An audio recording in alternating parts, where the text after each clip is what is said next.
My name is Marcel Martin, and I'm serving a 5,625-year life sentence in prison for the murder of my wife.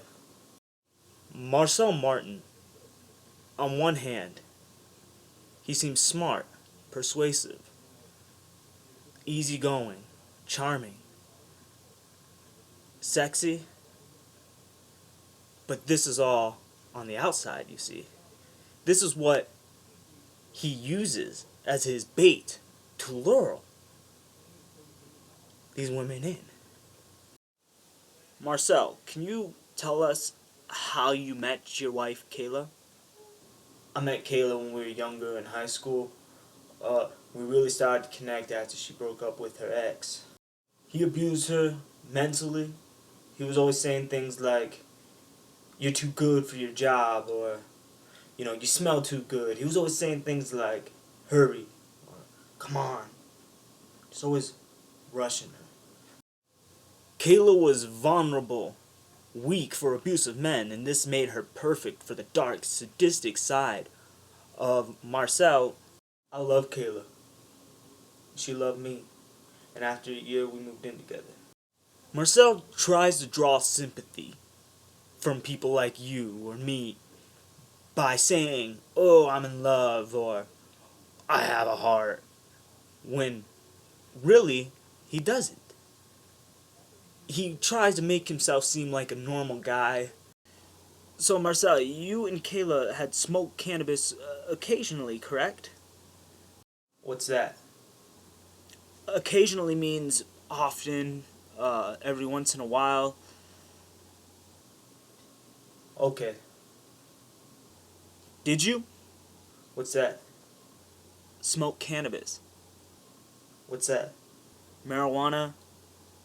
What's that? Buds. Grass? Yes. Kayla probably started using drugs because she felt pressured by Marcel. Kayla introduced me to grass. We would smoke probably like 2-3 times a year. After that, maybe like 4 or 5 times a year. Marcel Martin's increased use of narcotics is more than likely, well, it is what causes these monstrous activities. What happens in cases like Marcel Martin's case is you have this abusive, psychopathic personality that strives for some sort of fix.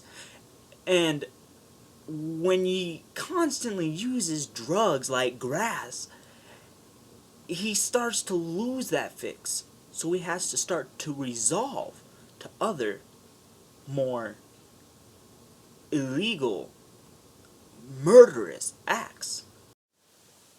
Now, Marcel, there are reports of loud noises coming from your house. Did you ever yell at your wife? No, I never yelled at her. Well, what happened was I came home and there's about 6 people running a train on her, and well, I yelled at her. This incident is clearly what gave Marcel a mote. It's short for motive. Can you tell me what that day was like, how that day went, the day you viciously murdered your wife? I woke up, I slept in with my wife. I remember when I got up, my feet were itchy, and so I got up and I put my right foot into my slipper as I got up out of bed, and I proceeded to put my left foot in my other slipper as I usually do.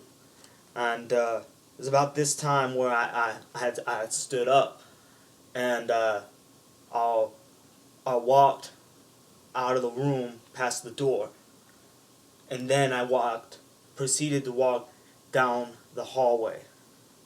What did you do in the kitchen? When I got to the kitchen, I opened the fridge, and I realized I wanted some almond milk for my cereal, and we didn't have it. Now this made me a little, made me a little angry.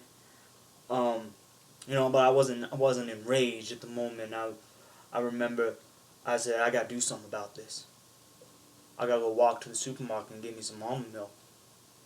This was an early sign of strange behavior that Kayla failed to notice. You see, usually when people want to lean off dairy products, they go for soy milk. Now, you didn't have sex with your wife that morning? No. Interesting. I like to have sex in the morning. Now, you later left the house to go get almond milk, correct? That's correct. By the time you arrived home with your with with your almond milk, what happened after that? Kayla's ex was sitting right outside the door, and I went up to him to ask him, why are you here? What are you doing here? And that's what I wanted to ask him, but then that's when he blew the powder in my face. What powder?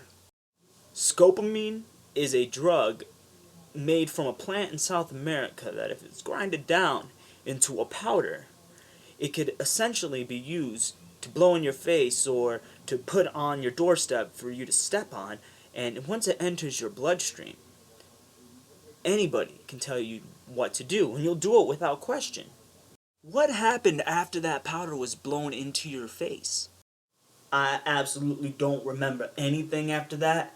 I I remember, I guess from what I was told, to go feed her peanuts. But this is no excuse for his actions. You see, people like Marcel Martin, they can't seem to take responsibility for the things they've done, so they find things to blame. Some murderers like Marcel Martin usually blame these things on something bigger that they can't control. They say it's the government, they blame it on society, an abusive parent, or maybe even they'll go as far as to blame their drugs. But in Marcel's case, he blames his wife's ex blowing scopamine into his face. Now, it's not like somebody held a gun to his head and told him, "You gotta go kill your wife. Feed her these peanuts." I remember when I came off and I started to think again, and then I started to recognize stuff. That's about the time I called the police. Marcel Martin wanted to be known for what he did. That's why he called the police after. Why is it that you almost show no remorse for what you have done to your wife? Well, they got me on a bunch of drugs and tranquilizers, and I really don't feel anything at all right now.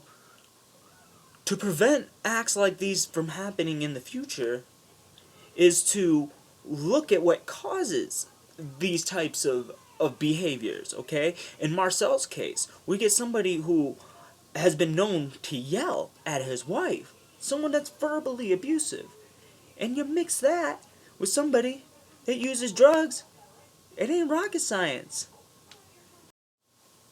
Yeah, I regret what I did. I love my wife, and I wouldn't be here today if I didn't do it. And I think about that every day, you know.